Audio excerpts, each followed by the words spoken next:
कई वर्ष पहले की बात है। एक विशाल समृद्ध राज्य था। सुनहरी दीवारों से घिरा किला, संगमरमर से चमकते महल, सड़कें ऐसी साफ कि उन पर आईना रखा जा सके।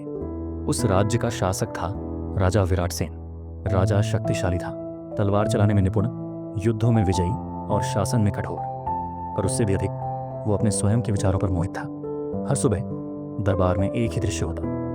मंत्रीगण खड़े होते, राजगुरु चातुर्यानंद सिंहासन के पास होता और राजा के हर वाक्य के बाद सैकड़ों बार जय हो महाराज की गूंज उठती। राजा कुछ भी कहे, सूरज पश्चिम से उगता है तो कोई सवाल नहीं करता, बल्कि सब कहते महाराज का ज्ञान अमूल्य है। राजा को यही पसंद था, ताली, स्वीकार और श्रद्धा, परंतु सवाल नहीं। राजगुरु चातुर्यानंद ज्ञान का भंडार था, पर बुद्धि से नहीं, चतुराई से। वो जानता था राजा को क्या पसंद है, राजा की तारीफ और कुछ नहीं। हर हफ्ते राजगुरु नया श्लोक रचता, जिसमें राजा को चंद्रमा का भाई, वेदों का स्वर और सत्य का मूर्त रूप कहा जाता। राजा हंसता, गर्व से फूला रहता और धीरे धीरे उसे लगने लगा, मैं जैसा सोचता हूं वही सत्य है। राज्य समृद्ध था, पर विचारों में गुलामी छाई थी। किसी में साहस नहीं था कि कह सके महाराज आपसे भूल भी हो सकती है। और यही था उस राज्य की सबसे बड़ी कमजोरी। एक दिन सुबह राजा ने दरबार में प्रवेश करते ही कहा, मैंने एक नया निर्णय लिया है। दरबार में सन्नाटा फैल गया। राजगुरु चातुर्यानंद ने सिर झुकाकर कहा, महाराज का हर निर्णय धर्मतुल्य है। राजा सिंहासन पर बैठते हुए बोला, आज से कोई भी व्यक्ति, चाहे वह मंत्री हो, दरबारी हो या मेरी प्रजा, मेरे किसी निर्णय या विचार की आलोचना नहीं कर सकता। यदि कोई बोलेगा महाराज यह निर्णय ठीक नहीं है, तो उसे राजद्रोही माना जाएगा। दरबार के कोने में खड़े एक बुजुर्ग मंत्री की आंखें फटी की फटी रह गईं। उन्होंने वर्षों से राज्य को बनते बिगड़ते देखा था। उन्होंने धीरे से कहा, महाराज यदि हम सच न बोल पाए तो निर्णयों की दिशा कैसे तय होगी। राजा की आंखों में क्रोध तैर गया। उसने तीखे स्वर में कहा, तुम्हें निर्णय की दिशा नहीं तय करनी है, बल्कि उसका पालन करना है। अब से इस दरबार में केवल सहमति होगी, सवाल नहीं। राजगुरु ने सिर हिलाया और फिर वही किया जो वो हमेशा करता था। एक श्लोक बोला, जहां राजा का वचन धर्म बन जाए वहां प्रश्न का स्थान नहीं होता। पूरे दरबार में हाँ की गूंज फैल गई, लेकिन किसी के चेहरे पर मुस्कान नहीं थी। सब बोल रहे थे, पर मन में डर था। उस दिन के बाद दरबार की हवा बदल गई। सच बोलना अपराध बन चुका था और चुप रहना सुरक्षा का साधन। राजा को लग रहा था कि उसने नियंत्रण बढ़ा लिया है, पर हकीकत में उसने अपने और सच के बीच एक अदृश्य दीवार खड़ी कर ली थी। और दीवारें चाहे महल की हों या मन की, कभी किसी को आजादी नहीं देती। राज्य में भय की चुप्पी गहराती जा रही थी। दरबार में कोई कुछ कहने से डरता और आम लोग आपस में फुसफुसाते हुए बातें करते थे। अब यहां सच बोलना अपराध है। इन्हीं दिनों एक दिन सुबह सुबह महल के मुख्य द्वार के पास एक अजनबी आया। उसकी दाढ़ी सफेद, कपड़े पुराने और फटे हुए, कंधे पर एक गठरी लटकी थी। उसके पांव नंगे थे, लेकिन आंखों में अजीब शांति थी, जैसे उसने दुनिया को देखा हो और फिर उसे त्याग दिया हो। वो सीधे महल के मुख्य द्वार के सामने आकर बैठ गया। उसने कोई आवाज नहीं दी, कोई मदद नहीं मांगी, बस बैठा और धीरे धीरे बोलने लगा। राजा बहुत बुद्धिमान है। लोग रुक गए। इतने बुद्धिमान कि अब वो सुनना ही नहीं चाहता, इतने शक्तिशाली कि अब उसे खुद पर भी शक नहीं होता। रक्षक पास आए, डांटा, चुप रहो, ये महल का क्षेत्र है। वो मुस्कुराया, सिर्फ इतना पूछ रहा हूं। राजा को सुनना बंद कब से अच्छा लगने लगा। उसकी बातें धीरे धीरे पूरे नगर में फैलने लगी। लोग कहने लगे, एक भिखारी आया है, पर बोलता जैसे कोई वृक्ष हो। वो न तो किसी से डरता, न किसी की वाहवाही चाहता, बस हर दिन आकर वही 2-3 बातें दोहराता, जैसे बीज बो रहा हो सुनने वालों के मन में। कुछ लोग हंसते, कुछ डरते हुए सुनते और कुछ चुपचाप भीतर तक हिल जाते। राजमहल तक ये खबर पहुंची, कोई अजनबी राजा के खिलाफ बोल रहा है, खुले में।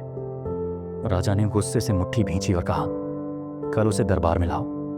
अब मैं ही बताऊंगा उसे कि सच्चाई का मोल क्या होता है। अगले ही दिन जब दरबार में राजा अपने सिंहासन पर बैठा तो दरबारी सजे धजे और भय से चुप थे। तभी रक्षक भिखारी को भीतर लाते हैं, वही व्यक्ति जो महल के द्वार पर बैठा राजा के सुनने से इनकार की बात करता था। राजा की आंखें उसे ऊपर से नीचे तक नापती हैं। वो घृणा से नहीं, बल्कि इस बात से चौंका हुआ था कि यह साधारण सा आदमी दरबार में ऐसे खड़ा है जैसे राजा हो। न तो उसने सिर झुकाया, न हाथ जोड़े, वो बस खड़ा रहा, शांत और दृढ़। राजा ने तीखे स्वर में पूछा, तेरी हिम्मत कैसे हुई? राजा के बारे में खुलेआम ऐसी बातें करने की? भिखारी ने सिर सीधा रखा और केवल एक वाक्य बोला, क्या सच बोलना अब हिम्मत कहलाता है? पूरा दरबार जैसे सांस रोक कर बैठ गया। राजगुरु चातुर्यनंद तुरंत बीच में बोले, महाराज, ये व्यक्ति दरबार की मर्यादा भंग कर रहा है। राजा बोला, मैं खुद इसका उत्तर सुनना चाहता हूं। तू बताना चाहता है कि मैं कुछ गलत कर रहा हूं? भिखारी की आवाज अब भी शांत थी, लेकिन हर शब्द ऐसा लगता जैसे किसी बंद कमरे की खिड़की खुल रही हो। गलतियां हर कोई करता है, लेकिन जो आदमी अपनी गलती सुनना भी ना चाहे वो राजा नहीं, कैदी बन जाता है, अपने ही अहंकार का कैदी। राजा का चेहरा तमतमा उठा, लेकिन उसकी आंखें कुछ और कह रही थी, गुस्सा नहीं, उलझन। भिखारी ने फिर कहा, मुझे मत देखिए महाराज, मैं तो सिर्फ आईना हूं। चाहे तो आप उसे तोड़ सकते हैं या उसमें अपना असली चेहरा देख सकते हैं। दरबार में सन्नाटा था, किसी में हिम्मत नहीं थी कि कुछ बोले। राजा विराट सेन पहली बार मौन हो गया। न आदेश न दंड, बस एक गहरी चुप्पी जो बहुत कुछ कह रही थी। दरबार अब भी चुप था। भिखारी वहीं खड़ा था, सीधा, स्थिर, शांत। राजा सिंहासन पर था, भारी जटिलता से घिरा। उसने पूछा, तो तू ही बताएगा मुझे कि क्या सही है और क्या गलत? भिखारी मुस्कुराया। उसने कोई उपदेश नहीं दिया, न कोई आरोप लगाया, बस एक सीधा सरल सवाल पूछा, महाराज, क्या आपको सच सुनना पसंद है? इतना सीधा सवाल, लेकिन ऐसा जैसे किसी ने सिंहासन के नीचे की जमीन खींच दी हो। राजा चुप रहा। उसने पहले कभी यह सवाल सुना ही नहीं था, क्योंकि दरबार में तो सब कहते थे महाशंकुन की, महाराज जो कहें वही सच है। भिखारी आगे बोला, हर राजा चाहता है कि प्रजा उसे आदर दे, लेकिन क्या आदर बिना सच के टिक सकता है? आपके दरबार में सभी हाँ में हाँ मिलाते हैं, पर क्या वो डर से कर रहे हैं या श्रद्धा से? राजगुरु बीच में कूद पड़ा। यह व्यक्ति राजा की गरिमा पर प्रश्न उठा रहा है। भिखारी ने उसकी तरफ देखा भी नहीं, वो सिर्फ राजा से बोल रहा था जैसे दरबार में कोई और हो ही नहीं।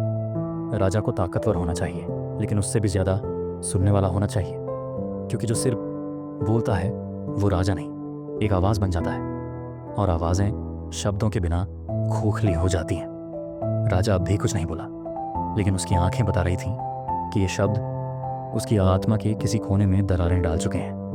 वो पहली बार पूछना चाहता था, लेकिन नहीं जानता था क्या पूछे, क्योंकि अब तक तो वो ही सबको उत्तर देता आया था। भिखारी के आखिरी शब्दों के बाद दरबार जैसे थम सा गया।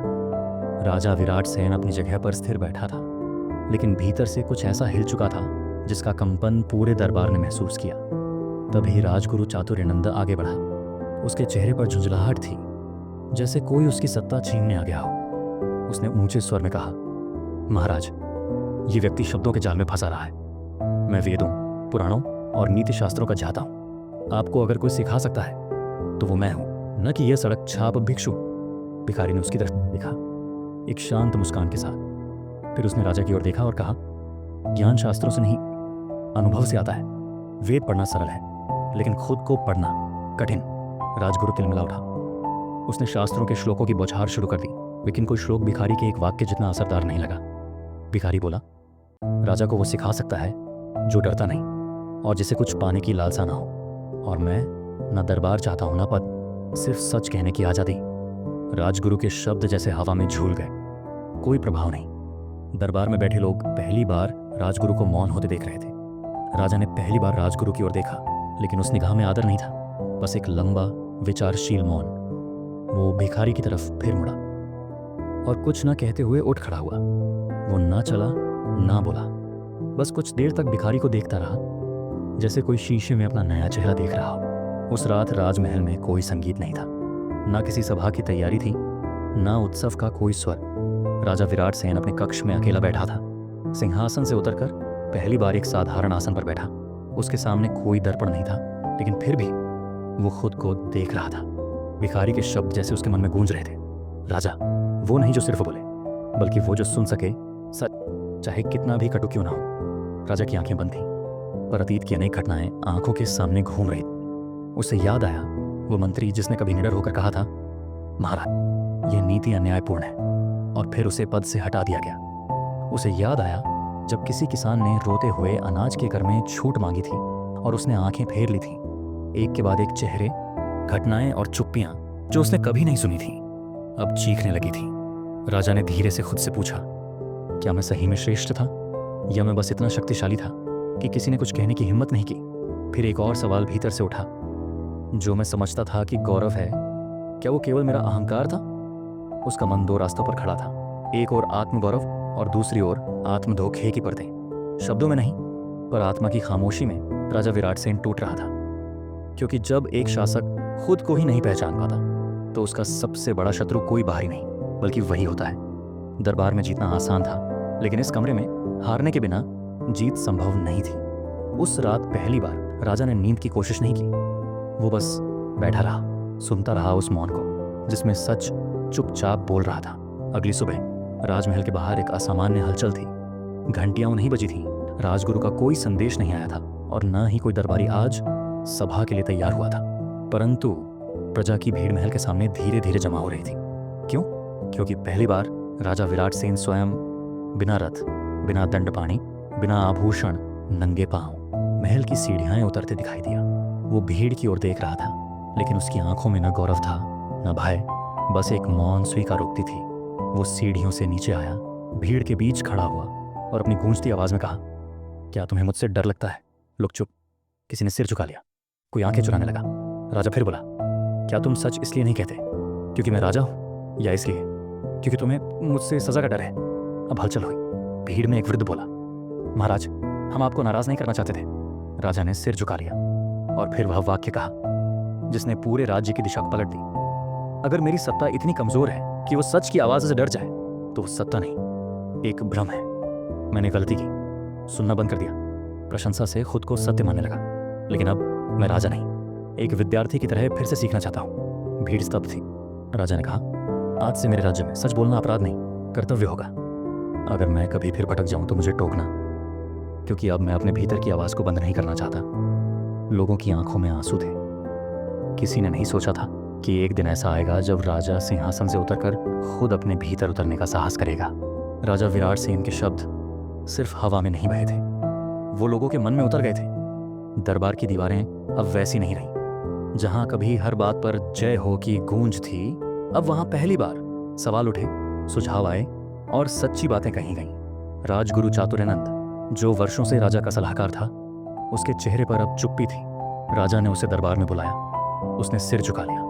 राजा ने शांत स्वर में कहा, चातुर्यानंद, तुमने मुझे हमेशा मेरी ही परछाई दिखाई, लेकिन अब मुझे अपना असली चेहरा देखना है। तुमने जो किया वो डर से था या स्वार्थ से, मैं नहीं पूछूंगा, पर अब मैं तुम्हें विदा करता हूं, सम्मान सहित। राजगुरु ने सिर झुकाया, कुछ नहीं कहा, क्योंकि उसके पास कहने को अब कुछ बचा नहीं था। और फिर राजा विराट सेन खुद चलकर उस व्यक्ति के पास पहुंचा जिसने उसे पहली बार आईना दिखाया था। भिखारी वहीं बैठा था जहां हमेशा बैठता था। उसे देख राजा मुस्कुराया और कहा, तुमने वो किया जो कोई नहीं कर पाया, तुमने एक राजा को फिर से मनुष्य बना दिया। भिखारी ने सिर झुकाया नहीं, वो सिर्फ बोला, मुझे तुम्हें कुछ सिखाना नहीं था, मैं तो बस वो बोल रहा था जो कोई और बोलने की हिम्मत नहीं करता। राजा ने कहा, तुमने वही किया जो एक राजगुरु को करना चाहिए। आज मैं तुम्हें वह पद देना चाहता हूं जिसे तुम पहले ही निभा चुके हो। भिखारी मुस्कुराया, फिर बोला, राजगुरु बनने के लिए दरबार की कुर्सी नहीं चाहिए महाराज, सिर्फ एक बात चाहिए कि राजा सच सुनने को तैयार हो, और वो अब तुम हो। फिर वह उठा और बिना कुछ लिए, बिना कोई सम्मान स्वीकार किए चुपचाप चल पड़ा। पीछे एक राजा खड़ा था जो अब पहले से कहीं ज्यादा बड़ा था, क्योंकि अब उसमें विनम्रता का मुकुट था। कभी कभी जीवन में सबसे बड़ी सीख वो नहीं देता जो हमारे सामने ऊंचा आसन लिए बैठा हो, बल्कि वो जो चुपचाप हमारी आंखों में झांक कर सच बोलने की हिम्मत रखता हो। राजा विराट सेन की तरह हम सभी कभी न कभी अपने ही बनाए घमंड के किले में फंस जाते हैं, पर यदि एक बार हम सच सुनने की ताकत जुटा लें तो वही क्षण हमारी असली शुरुआत बन सकता है। अगर ये कहानी आपके मन को छू गई हो तो इसे अपने दोस्तों और परिवार तक जरूर पहुंचाइए। नीचे कमेंट करके बताइए कैसी लगी ये कहानी। अगर आपको ये कहानी पसंद आई हो तो वीडियो को लाइक ज़रूर करें, और ऐसी ही सच्ची गहरी कहानियों के लिए हमारी चैनल को सब्सक्राइब करना न भूलें, क्योंकि सफ़र तो सबका होता है, पर हर सफ़र से कुछ सीखना यही असली कहानी होती है।